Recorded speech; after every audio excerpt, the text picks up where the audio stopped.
नमस्कार, आपकी बात छत्तीसगढ़ में आप सभी का स्वागत है। आपके साथ मैं हूं अभिलाष मिश्रा। छत्तीसगढ़ के सिलेगर में पुलिस कैंप के विरोध पर सियासत गर्मा गई है। 17 मई को पुलिस कैंप पर विरोध के दौरान फायरिंग में 4 लोगों की मौत हो गई थी, जिसके बाद विपक्ष सरकार को घेरने में जुट गया। वहीं मामले को तूल पकड़ता देख सरकार भी अब जांच समिति बनाकर डैमेज कंट्रोल की कोशिश कर रही है। इसी मुद्दे पर करेंगे आज आपकी बात।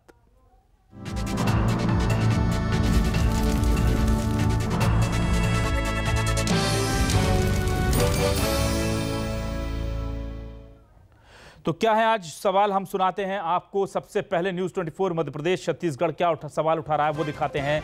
नक्सलियों के नाम पर ग्रामीणों पर सितम, ये बड़ा सवाल है। कांग्रेस विधायक के आरोप पर मचा सियासी घमासान, क्योंकि खुद कांग्रेस के विधायक कह रहे हैं कि गड़बड़ है। नक्सलियों के नाम पर ग्रामीणों पर सितम, कांग्रेस विधायक के आरोप पर मचा सियासी घमासान, पुलिस ग्रामीणों में जंग,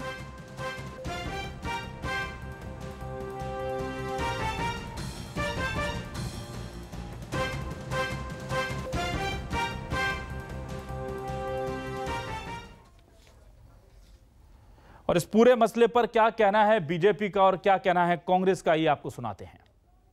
निर्णय गृह मंत्री जी को, मुख्यमंत्री को लेना है। बाकी लोग जा रहे हैं, टाइम पास करेंगे, क्या करें। निर्णय गृह मंत्री जी को, मुख्यमंत्री को लेना है। बाकी लोग जा रहे हैं, टाइम पास करेंगे, क्या करें।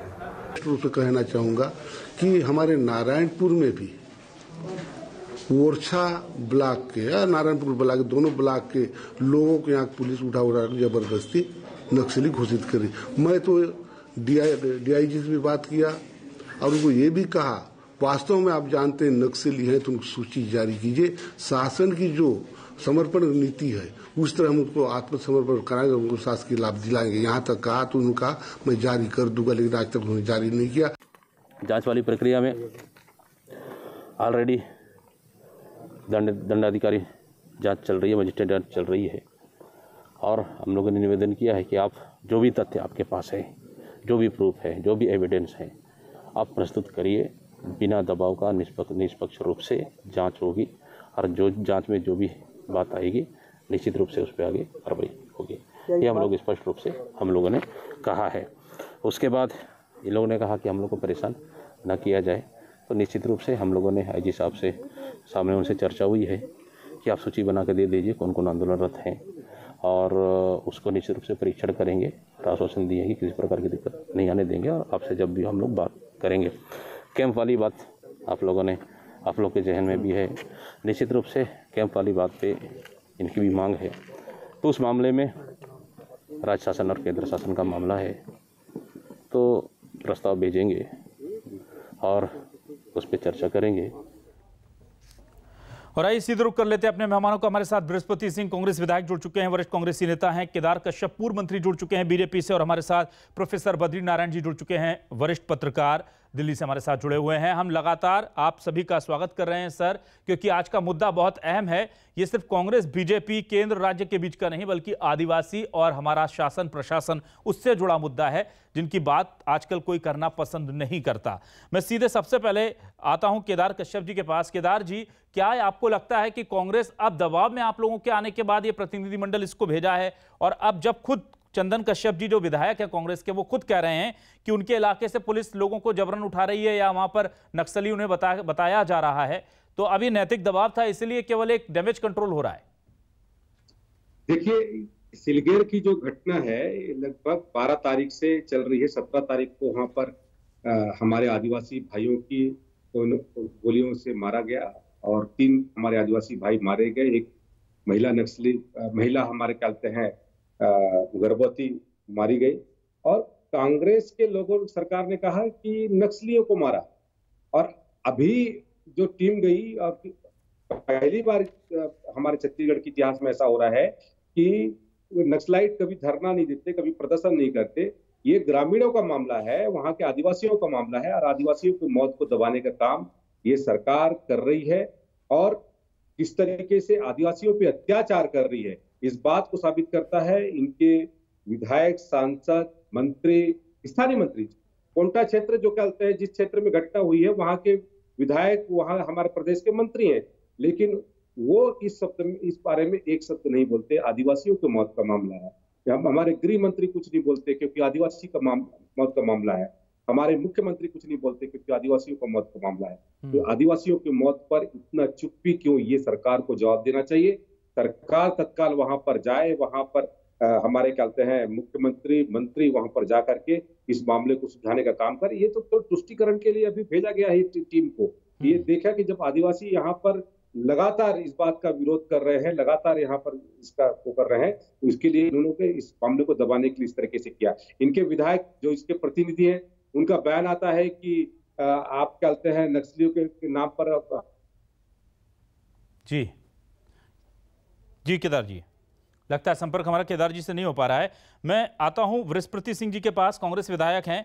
बृहस्पति जी, साफ तौर पर कह रहे हैं कि तुष्टिकरण कर रहे हैं आप, इसलिए अब भेजा है क्योंकि 12 मई से लोग धरने पर बैठे हैं, पहले गोली चला दी और अब मरहम लेकर के कुछ लोगों को भेज दिया, वो भी दिखावटी मरहम है। साहब, आपको बस्तर की घटना बता दूं, जो केदार कश्यप जी और भारतीय जनता पार्टी के लोग बोल रहे हैं कि एक समय पास करने के लिए गए हैं, इनके नेता बोल रहे हैं छत्तीसगढ़ में 15 साल तक इनकी सरकार रही, सैकड़ों गांव जला के राख कर दिए गए थे, 70,000 से लोग अधिक शिविर में रह रहे थे, कलेक्टरों की अपहरण हुई, एसपी मारे गए, लगातार इतने हमारे अधिकारी मारे गए।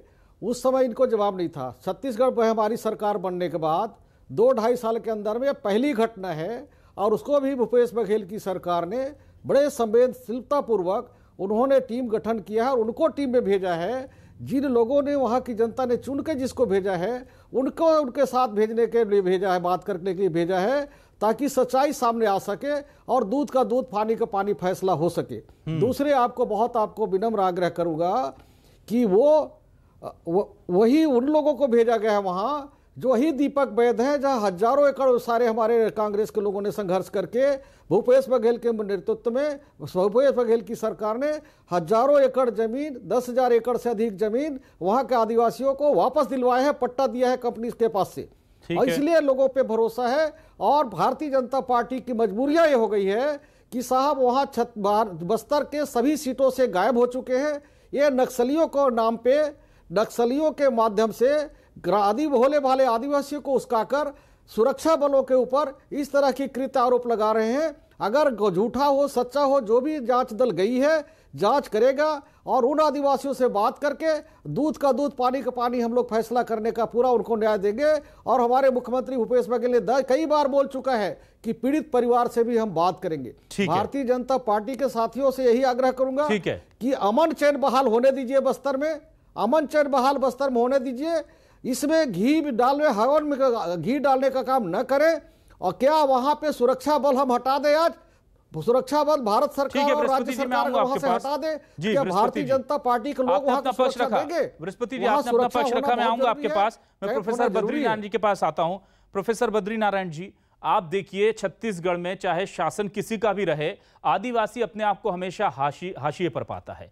क्या इसकी वजह है? और यहां भी आप देखिए, ये जो सब्जेक्ट है सिलेगर का, इसको लेकर के हम एक डिबेट पहले कर चुके थे और उस वक्त हमने कहा था कि सरकार को चाहिए कि वहां अपने लोगों को भेजे और स्थानीय जनप्रतिनिधियों को मिलाकर के एक समिति बना करके इस पर काम करे। लेकिन उससे करीब 10-12 दिन बाद आज जाकर के सरकार ने यह काम शुरू किया है। क्या आपको लगता है वजह क्या है कि आदिवासी हमेशा, चाहे किसी का शासन हो, वो अपने आप को अलग पाता है इन सबसे? देखिए, आपने बहुत अच्छा सवाल खड़ा किया। और ये जो होता ये है कि ये स्टेट वर्सेस ट्राइबल हो जाता है और पुलिस उसमें स्टेट का एक ऑपरेटस हो जाती है, जो वो स्टेट के जो भी एरोगेंस या प्लान या जो भी उनकी सोच है उसको वो सामने उन पर थोपना चाहती है या लगाना चाहती है, जो भी शब्द इस्तेमाल करने। जबकि होना ये नहीं चाहिए। होना ये चाहिए कि पीपुल एंड स्टेट है क्या, पीपुल का ही तो एक रिफ्लेक्शन है ना स्टेट। तो ये जब तक हम नहीं समझेंगे और स्टेट होते ही जब हम शासक हो जाएंगे तो आदिवासी मार्जिन पे चला ही जाएगा। और आपने जो कहा, एक अच्छी बात कही कि कमेटी ऐसी बननी चाहिए जिसमें जनप्रतिनिधि भी हों और उसमें शासन में नीति निर्माण करने वाले लोग भी हों, ताकि दोनों एक दूसरे को सुन सके। और तीसरी, क्योंकि होता क्या है कि जब भी ये लोग जाते हैं आदिवासियों से बात करने, तो आदिवासियों के लिए एलियन हो जाने का खतरा रहता है। ये एलियन हो जाते हैं क्योंकि वो एक किसी मार्जिनल कम्युनिटी के व्यक्ति पर, नॉट इन छत्तीसगढ़, हम लोग बात कर रहे थे, तो हमने कहा भाई ये जो बाहर के बाबू लोग आते हैं, साहब लोग, या तो हमें ठीक से सुनते नहीं, सुनते हैं तो समझते नहीं ठीक से, समझते हैं तो उल्टा ही करते हैं। तो ये जो मल्टीपल डिस्कनेक्ट है, ये तभी खत्म होगा जबकि जनता का प्रतिनिधि भी उसमें रहेगा, आदिवासियों का प्रतिनिधि रहेगा। और शायद कमेटी ऐसी ही बनाई होगी भूपेश जी ने, हम लोग को ये विश्वास है कि वो शायद, लेकिन ये नक्सलाइट कभी भी खेल का मुद्दा नहीं होना चाहिए कि जो पावर में रहे उसके खिलाफ दूसरा उसे खेलने लगे, या जो पावर में ये बिल्कुल बद्री जी बहुत सही बात आपने कही। मैं इसी पर आ रहा था कि ये दुर्भाग्य क्यों रहता है कि जब बीजेपी का शासन रहता है तो कांग्रेस कहती है कि आप आदिवासियों के साथ ठीक नहीं कर रहे, जब कांग्रेस में सत्ता आती है तो बीजेपी को बोलना पड़ता है कि आप आदिवासियों की सुध नहीं ले रहे। तो ये आदिवासी टूल कब तक बने रहेंगे सियासत के छत्तीसगढ़ में सर? देखिए, ये तब तक बने रहेंगे जब तक इनका विकास सुनिश्चित नहीं होगा, जब तक ये अपने से जागरूक तो हैं वो, लेकिन विकास के रास्ते पर परहेज, उनको डिफरेंस है। यानी विकास की जो आधुनिक रास्ता है, यानी ट्राइबल को लेकर एक बड़ा डिबेट था कि उनको वैसे ही रहने दिया जाए जैसे वो रहे हैं, उसी में उनका विकास है, या दूसरा है कि उनको आगे एक आधुनिक रास्ते पर ले चला जाए। तो मुझे लगता है कि इस समय जरूरी है कि उनको आधुनिक रास्तों पर विश्वास करना होगा, और आधुनिक रास्तों पर विश्वास करने, आधुनिक जीवन शैली की तरफ बढ़ने के लिए सड़क, रोड, पानी, तो उसमें सरकार के साथ संवाद उनका बहुत जरूरी है। तो विकास बहुत जरूरी है आदिवासियों का, उनका प्रतिनिधि पावरफुल हो, शक्तिवान हो, और शक्तिवान होकर उनसे अलग ना हो जाए, वो उन्हीं का हिस्सा बना रहे। यानी प्रायः ये मार्जिनल कम्युनिटी में होता है कि जो उनका नेता होता है वो बाद में कम्युनिटी से ही दूर चला जाता है, और बाद में कई बार उन पर ही दमन का कारण बनने लगता है वो। तो ऐसा नहीं हो, वो होना ये चाहिए कि वो हम ऑर्गेनिक लीडर्स को कहते हैं ना, किसी समुदाय का नेता, समुदाय के भीतर जिसकी गहरी पहचान हो, जो उनके भावों को समझता हो, जो उनके विचारों को समझता हो, और जो उनके सपनों को जानता हो, ऐसा नेतृत्व उनके भीतर उभरेगा। और विकास के जो हम सबकी तरह अगर आदिवासी जीवन हो जाएगा तो मुझे लगता है कि ये डिफरेंस खत्म हो जाएगा, जो अभी डिफरेंस है। ठीक है सर। केदार जी, तो इस हिसाब से तो चंदन कश्यप जी को आपको साधुवाद देना चाहिए कि कांग्रेस का विधायक होते हुए उन्होंने ये बात रखी। उन्हें पता था कि पार्टी फोरम के इतर ये बात है, लेकिन वो कह रहे हैं कि ओरछा ब्लॉक में लोगों को, स्थानीय ग्रामीणों को नक्सली बता करके गिरफ्तार किया जा रहा है, इसको लेकर के वो मांग उठा रहे हैं। तो क्या आपको लगता है कि वहां के जो स्थानीय जनप्रतिनिधि हैं, कम से कम कांग्रेस के कुछ जो ऐसे विधायक हैं, वो सही काम कर रहे हैं? देखिए, कांग्रेस के विधायक ने ये कहा, आप उसके शब्दों को ध्यान दीजिए कि उन्होंने कहा कि जो नक्सलियों के लिस्ट है वो उनको सौंपा जाए, संगम सदस्यों के लिस्ट उनको सौंपा जाए, वो उनको हम आत्मसमर्पण कराएंगे। तो कांग्रेस के विधायक और सांसद और मंत्री अब आत्मसमर्पण कराने की नीति में वो लोग काम करेंगे, बहुत अच्छी बात है। उनके यदि संपर्क होंगे, कुछ संबंध होंगे, वो बता सकते हैं। दूसरी बात ये कि कहते हैं, मैं पहले ही कहा कि ये जो कमेटी बनी है उसमें ये भी सदस्य रहे हैं, और ये कहते हैं जो कोंटा क्षेत्र सिलेगर, माननीय हमारे कहते हैं बृहस्पति सिंह जी को नहीं मालूम होगा कि सिलेगर है कहाँ पे। सिलेगर है कोंटा विधानसभा क्षेत्र में, कोंटा विधानसभा का पहला नंबर बूथ है, और उस वो बूथ आता है कहते हैं अपने कवासी लखमा जी के क्षेत्र में। कवासी लखमा जी क्यों चुप है, क्यों आदिवासियों की मौत में कुछ नहीं बोल रहे हैं? हमारे गृह मंत्री के जबान क्यों बंद है, क्यों उनको इस बात को लेकर कुछ बयान नहीं करते? हमारी जब सरकार थी तो हम लोग लगातार, चाहे मैं हूं, चाहे हमारे गृह मंत्री हो, चाहे हमारे माननीय मुख्यमंत्री हो, लगातार उस क्षेत्र में जाकर के हमारे आदिवासियों की बात करते थे, चर्चा करते थे। केदार जी, कमेटी के गठन से आप खुश हैं या नहीं? चाहे हमारे कहते हैं केदार जी बीजापुर जिले का निर्माण हो, सारा भारतीय जनता पार्टी ने। केदार जी, जो कमेटी सरकार ने बनाई है, क्या आपको उसमें क्या आपत्तियां हैं? कमेटी बना दी, वो जो प्रतिनिधिमंडल ने जाकर के मुलाकात कर ली, स्थानीय लोगों से बात कर ली, आपको कहाँ आपत्ति इसमें?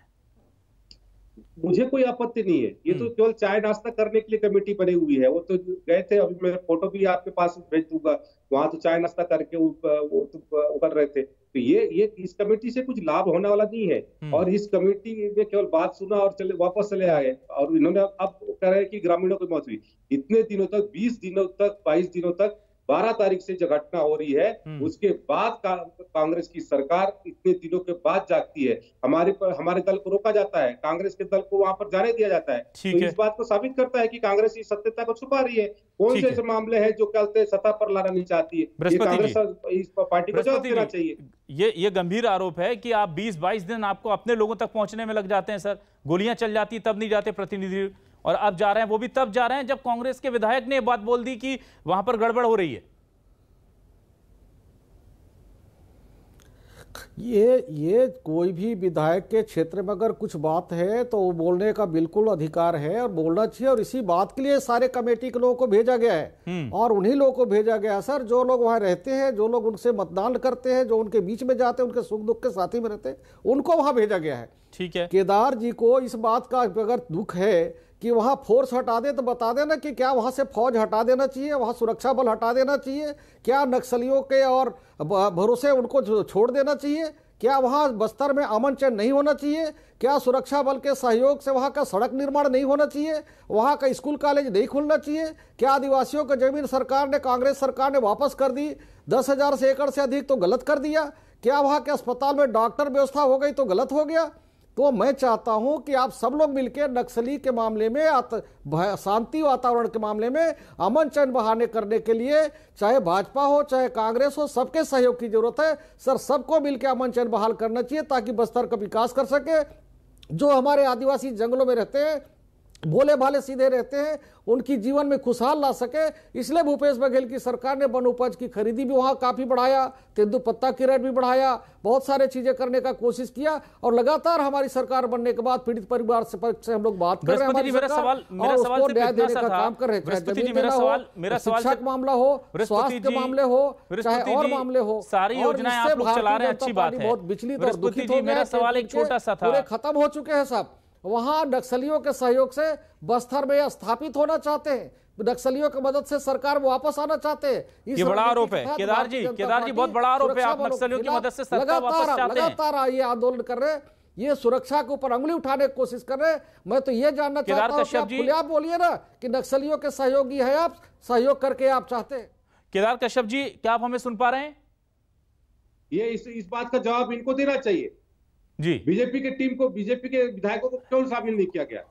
कांग्रेस ने इस जानबूझ करके बीजेपी के लोगों को शामिल नहीं किया, और जहां पर क्या होता है बीजेपी का दल जा रहा था तो उसे रोका गया, और कांग्रेस का दल निर्विरोध तरीके से वहां पर पहुंचा। ये किस बात को साबित करता है?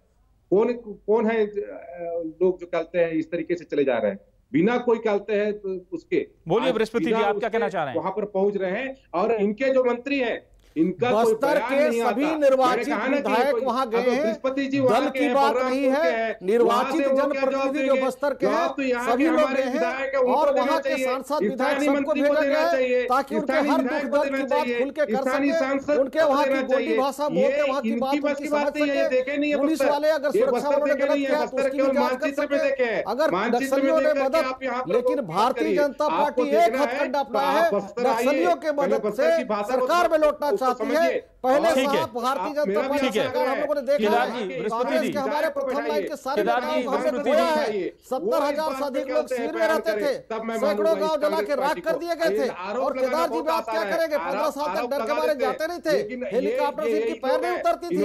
और केदार जी, ठीक है केदार जी, बृहस्पति जी, केदार जी, बृहस्पति जी माफी चाहूंगा, बृहस्पति जी माफी चाहूंगा, मैं बद्री जी के पास आता हूँ, बद्री नारायण जी के पास आ रहा हूँ। बस्तर को बृहस्पति जी, बद्री नारायण जी के पास आ रहा हूँ मैं, मदद करिए ताकि बस्तर का। बद्री नारायण जी, मैं आपसे ये जानना चाह रहा था, क्या आपको लगता है कि इस पूरे मामले को लेकर के अगर 3 लोगों की फायरिंग में मौत होती है तो सरकार को यह काम पहले कर लेना था? दूसरा मेरा यह सवाल है कि ऐसे में अब जब सीआरपीएफ का कैंप बनने का विरोध वहां पर हो रहा है तो अब रास्ता क्या है? क्योंकि विकास करना तो जरूरी है, और अगर विकास करना है तो सड़क बनानी है, सड़क बनाने के लिए कैंप बनाना है, तो ऐसे में अब रास्ता क्या निकाला जाए? एक तो आपने ये कहा कि जब ये घटना हुई थी तभी त्वरित कार्रवाई करनी चाहिए थी, यानी ये समिति थोड़ी पहले बन जानी चाहिए थी। तो ये लेट रिस्पांस है, ये एडमिनिस्ट्रेशन में अच्छा नहीं माना जाता, तुरंत रिस्पांस करना चाहिए किसी भी प्रशासक को। तो यहाँ कहीं कोई कहते हैं सोचने में और करने में थोड़ा फर्क हुआ होगा, जल्दी एक्शन नहीं ले पाए वो। दूसरा जो कहना है आपका कि अब रास्ता क्या है, कि विकास तो होना है, और विकास होना है तो कैंप होना है। क्या कैंप के बिना विकास की अवधारणा पर जनजातीय समुदाय सहमत होंगे? उनके भीतर एक कॉन्सेंसस बना करके क्या उनके भीतर राय बनाने का काम कौन करेगा? यानी उनको इस बात के लिए खुद तैयार होना होगा कि हमारे एरिया में विकास चाहिए, हमारे एरिया में सड़क चाहिए, स्कूल चाहिए, ये चाहिए। इसके लिए उनको सहमत करने का और कॉन्सेंसस बनाने का काम कौन करेगा? उन्हीं के बीच का नेता करेगा, उन्हीं के बीच के जो पॉपुलर लीडर्स होंगे वो करेंगे। वो कौन है? तो आप कहेंगे कि भाई वो तो वोट तो भले ही बीजेपी और कांग्रेस को दे देते हैं, लेकिन वो नक्सल विचारों के प्रभाव में है, ऐसा कह सकते हैं। मैं अनुमान के तहत कह रहा हूँ, जो भी इसकी स्थिति है। तो आपको फिर उनको भी शामिल करना पड़ेगा, यानी उन नक्सल लीडर्स को जिनका उनके पर प्रभाव है, उनको बातचीत के टेबल पे लाना पड़ेगा। जब बड़ी बड़ी समस्या बातचीत से इस डेमोक्रेसी में सुलझाई जा सकती है। मुझे लगता है गांधीवाद का रास्ता, यानी एकमात्र रास्ता है नक्सलवाद की समस्या से उबरने का। लेकिन सर वो बातचीत के टेबल पे आ कहाँ रहे हैं सर? यही तो दिक्कत है कि बातचीत और विकास के मुद्दे पर बातचीत को लेकर के जब भी कोशिश की गई है, बातें डिरेल हो जाती हैं। फिर वही दिक्कत है, वो डिरेल नहीं होना तभी होगा जबकि इच्छा शक्ति, पॉलिटिकल विल पावर बहुत स्ट्रांग होगी और जनता के भीतर यानी आदिवासियों के भीतर एक ऐसा लीडरशिप होगा जो उनके विकास के लिए सहमत हो और विकास के जो आधुनिक रास्ते हैं उसके लिए सहमत हो। देखिए, आधुनिकता और परंपरा दोनों का तालमेल हो सकता है। सड़क भी हो, स्कूल भी हो, हॉस्पिटल भी हो और आपकी संस्कृति भी सुरक्षित रहे, आपके गांव भी सुरक्षित रहे, ये हो सकता है। लेकिन इसके लिए कॉन्सेंसस बनाना वहां के जन नेतृत्व का काम है। क्या हमारा नेतृत्व जन नेतृत्व है? प्रश्न ये खड़ा होता है। ठीक है केदार जी, से आप जीत जाते हो। ठीक है केदार जी, बहुत छोटा सा आपसे उत्तर की अपेक्षा में रखूंगा, वक्त बिल्कुल कम है। उसके बाद फाइनल कमेंट मैं बृहस्पति जी से लूंगा। केदार जी, मैं ये जानना चाह रहा हूं, आप एक अगर देखें कि कमेटी या एक समिति बनाई जाए, किस तरह की होनी चाहिए? उसमें बीजेपी, कांग्रेस, सीपीआई, दूसरे दल, अगर कोई वहां का पुराने नक्सल से जुड़े हुए नक्सल नेता है, सरेंडर्ड नक्सली हैं, उन्हें सबको शामिल किया जाना चाहिए। कौन सा रास्ता शांति का रास्ता हो सकता है बस्तर के अंदर? देखिए, इसमें हर दल का व्यक्ति होना चाहिए, हर पार्टी। इन्होंने बनाया पूरा, कांग्रेस का कमेटी बनाकर भेज दिया इन लोगों ने, यहाँ की इसकी सरकार ने। बीजेपी के लोगों को इसमें शामिल नहीं किया। बीजेपी के लोग जाना चाह रहे थे तो वहां पर उनको जाने नहीं दिया गया। हर दल का व्यक्ति रहे, विषय विशेषज्ञ लोग रहे और जो कहते हैं वहां उन क्षेत्रों में जिन्होंने काम किया है, अच्छा काम किया है, जो आईपीएस अधिकारी है या फिर आईएएस अधिकारी है, उनको भी इसमें शामिल किया जाए और उनके माध्यम से क्या बेहतर हो सकता है, कौन सी ऐसी व्यवस्था वहां पर हो सकती है, ये इनकी कोशिश होनी चाहिए। लेकिन ये इनकी कोशिश इधर नहीं है क्योंकि 2.5 साल इन लोगों ने निकाल दिया झूठे वायदे के माध्यम से। अभी और 2.5 साल निकालना है। केवल झूठे वायदे करते रहेंगे। हमारे आदिवासी भाइयों को केवल मारने का काम ये सरकार कर रही है और आगे भी इसी तरीके से प्रताड़ित करना, बलात्कार करना और हत्याएं कराना, इसी तरीके से ये काम ये सरकार करेगी। बृहस्पति जी, एक कमेटी आप बनाते हैं, उससे पहले बीजेपी की कमेटी जाती है, पहले उसे रोका जाता है, फायरिंग हो जाती है, उसके 20 दिन 15 दिन बाद आप लोग तय करते हैं कि कोई कमेटी को वहां जाने की जरूरत है। तो वो कमेटी भी सर्वमान्य क्यों नहीं सर? जब आपको पता है कि वहां विवाद है तो विवाद के साथ एक और विवाद खड़ा कर देना, ये तो लगता नहीं कि सॉल्यूशन की तरफ सोच रहे हैं। आप ले लीजिए ना, जनप्रतिनिधि तो हैं, सांसद हैं वहां के स्थानीय बीजेपी से जुड़े हुए, अगर कोई वरिष्ठ नेता है, पुराने नेता है, मंत्री रहे तो उनको भी साथ लीजिए, वहां के स्थानीय लोगों को साथ ले लीजिए, आत्मसमर्पित नक्सली हैं जो अब सही मुख्य धारा में लौट आए हैं उन्हें साथ ले लीजिए। तो एक सर्वमान्य कमेटी क्यों नहीं बना दी जाती सर? सर, वहाँ हम लोगों ने बस्तर में हमारे वहाँ के बहुत लोकप्रिय सांसद हैं और वहाँ के सारे लोकप्रिय विधायक जो जिन लोगों ने जनता ने चुनकर भेजा है, सिर्फ कांग्रेस के नक्सली पीड़ित क्षेत्रों का, जिन जंगल और पहाड़ में रहने वाले लोगों ने चुन भेजा है, उनको उनके बीच में भेजा गया है कि आप सभी की बात सुने, सभी की बात सुने और वहां अमन चैन बहाल करने मदद करें। आपने देखा होगा एक आरक्षक की अपहरण हुई थी, पार्टी से जो वहां के समाज सेवी और वहां के स्थानीय लोगों के सहयोग से उनको वापस हम लोगों ने कराने में काम किया। 2.5 साल में हमारी पहली घटना है। केदार जी क्या बताएंगे, 15 साल में जहां लाल ही लाल दिख रहा था, हजारों लोग गाँव 70,000 से लोग शिविर में रह रहे थे, सैकड़ों गांव जला के राख कर दिए थे। इस तरह से भड़का के नक्सलियों को, आदिवासियों को भड़का के वहां अमन चैन बहाल करने में दखलंदाजी न करें, नक्सलियों को मदद करना बंद करें। नक्सलियों के सहयोग से आप बस्तर में जो अपनी मनसूबा काम करना चाहते हैं, बस्तर की जनता आपको माफ नहीं करेगी। वहां के आदिवासी अमन चैन चाहते हैं, उनको अमन चैन करने में मदद करिए। इसको स्वीकार नहीं करेंगे। और वहां पे जो स्थानीय विधायक है गवासी लखमा जी, क्या वो लोकप्रिय नहीं है? 5 बार विधायक है, 5 बार विधायक होने के बाद अपने क्षेत्र में जाने की स्थिति में नहीं है। ये प्रश्न चिन्ह भी तो खड़ा होता है। ये बड़ा सवाल है कि स्थानीय विधायक को हटा करके आप अपनी कमेटी बना देते हैं और उसमें बीजेपी का कोई शामिल नहीं है सदस्य। ये बहुत बड़ा सवाल है सर। कवासी लखमा जी मंत्री हैं, पूरे प्रदेश का काम देख रहे हैं। हमारे सारे विधायक उस क्षेत्र के गए हैं। कवासी लखमा जी के लड़के भी वहां साथ विधायक गए, वहीं पर तो सियासत शुरू हो गई। जो वहां जी बार-बार मैं कह रहा हूं कि इसमें बीजेपी के जनप्रतिनिधि, दूसरे दलों से जुड़े हुए लोग रख लीजिए। किसने रोका? आपने रोका? ये तो वहां समिति तो आपने बनाई है सर, भड़काना चाहते हैं आदिवासियों को, नक्सलियों को। ये भाजपा के आप देख लीजिए, भाजपा के लोग नक्सलियों के माध्यम से आदिवासियों को भड़काना चाहते हैं, नक्सलियों को साथ देकर वहां बीजेपी के लोग भड़काना चाहते हैं। केदार जी जवाब दे दिया है बृहस्पति जी ने, बीजेपी के लोग नक्सलियों को भड़काना चाहते हैं इसलिए उन्हें दूर रखा जा रहा है। ये सीधा जवाब दे दिया है उन्होंने। ठीक है सर, समय कम है केदार जी, समय कम है बृहस्पति जी, समय कम है। प्लीज सर, वाइंड अप कर रहा हूँ सर, वाइंड अप कर रहा हूँ प्लीज सहयोगी बन चुका है। ये पूरे सिद्ध हो चुका है सर। केदार जी वक्त कम है सर, बृहस्पति जी वक्त कम है। केदार जी सहयोगी हो चुके हैं, बृहस्पति जी वक्त कम है।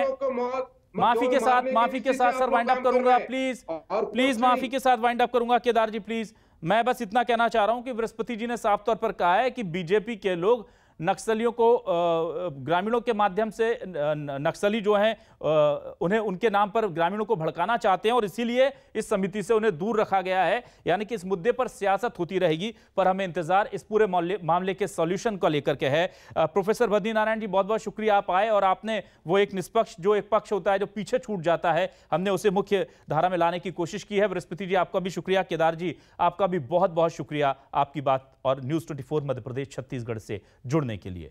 आज बस इतना ही, नमस्कार।